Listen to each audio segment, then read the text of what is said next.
Hello everybody out there in YouTube land, and welcome to DC Fans United. So today I am continuing my series of reviews by taking a look back at Countdown number 17. So I've reviewed all the previous issues from issue 51 down to this point, so be sure and check those out if you haven't already. So this issue I found to be one of the better ones in this middle area where things have kind of slowed down. A lot of things are starting to actually come to a head, and there is a lot of action and things that happen. So we'll get right into it. This issue was written by Paul Dini with Justin Gray. Keith Giffen was the story consultant. Ron Lim did the penciling on this, and Jimmy Palmiotti did the inks. The colors were by Pete Pantazis, and the lettering was by Ken Lopez. So the cover is by Carl Kerschel with Dave McKeag. And I actually like the cover a lot. I think it's really well done, but it doesn't really pertain to this issue so well. So might have been a little mix-up there. I think it probably would fit better on a different issue, but it still has the characters that are in this issue. So, you know, good enough. Anyways, so we'll go ahead and start off on the first page. Full page splash page of Mary Marvel and Eclipso fighting. I like that a lot. I've been following this storyline partially because I'm really interested in this dynamic and Mary Marvel's new powers. So they fight for 2 pages, and you see they end up crashing down towards the earth. And the coloring and the penciling on this issue is really good, and it always really shows when Eclipso is around because there's so much purple.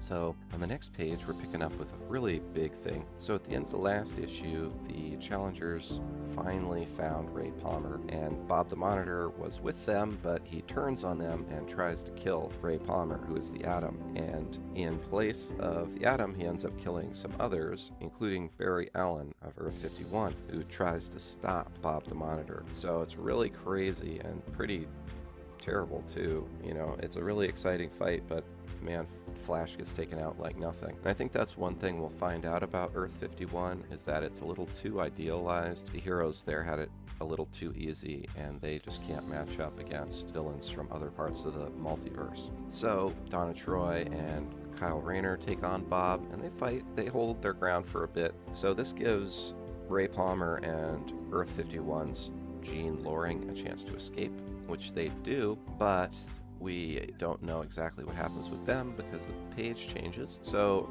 Mary Marvel and Eclipso are now fighting on the Earth's surface. It looks like they've landed in Themyscira, or very near it. So it's quite an interesting fight, and it's revealed that Eclipso here is Jean Loring of this Earth. So Eclipso is kind of 2 entities. It's this gem, which is sentient, and then it takes over a human host. So Jean there became Eclipso. So then we start to see the duality between the 2 genes, which is kind of cool. And, you know, it's all starting to fit into place now. Ray Palmer being the key to all this, as they talked about multiple times. And he's got nowhere to run and nowhere left to hide, Bob says. And it looks that way for Eclipso as well. So it doesn't go well for Jean, as Jean is really sadly burned to death, the Jean from Earth 51. So I don't know what DC's got against Ray Palmer, but this era of comics was really hard on him. So he sees his girlfriend die yet again, and this other more interesting part to me anyways is Mary Marvel says Shazam and gives her powers over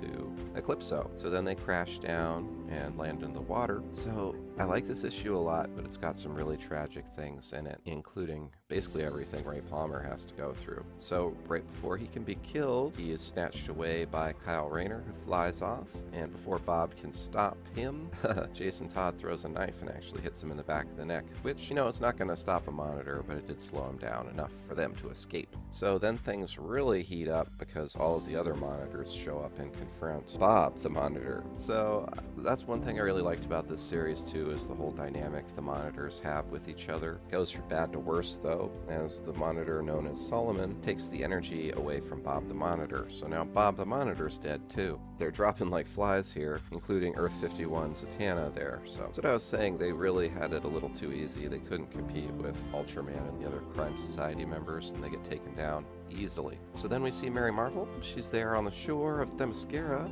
and her powers are gone. So once again, she's powerless, and we see this awesome full-page splash page where she's confronted by 2 Amazons. Again, the penciling on this is awesome, and you can see the coloring there of the sun sunrise. I'm assuming it's sunrise. Could be sunset. Either way, it looks beautiful. So the monitors are squabbling among themselves, and it doesn't do them any good because finally the Monarch makes his appearance. So this was probably actually a 2-page splash page in the book, and I think it looks really awesome. You see a little bit of the Monarch's army, including his crime society members, and he finally reveals that he has been manipulating the monitors and he is attacking them. So that's the end of the issue. I liked it a lot, and there's 2 bonus pages at the end that actually explain the origin of the Monarch. So this version is Captain Atom, who was contained in the armor of the original Monarch. So he has all the powers of Captain Atom. Alright, that's all for now. I liked the issue a lot. Let me know down in the comments what you thought of it. That's all for now. Be sure and subscribe if you aren't subscribed. Hit the bell for notifications, and as always, thank you for watching and being a part of DC Fans United. End of line.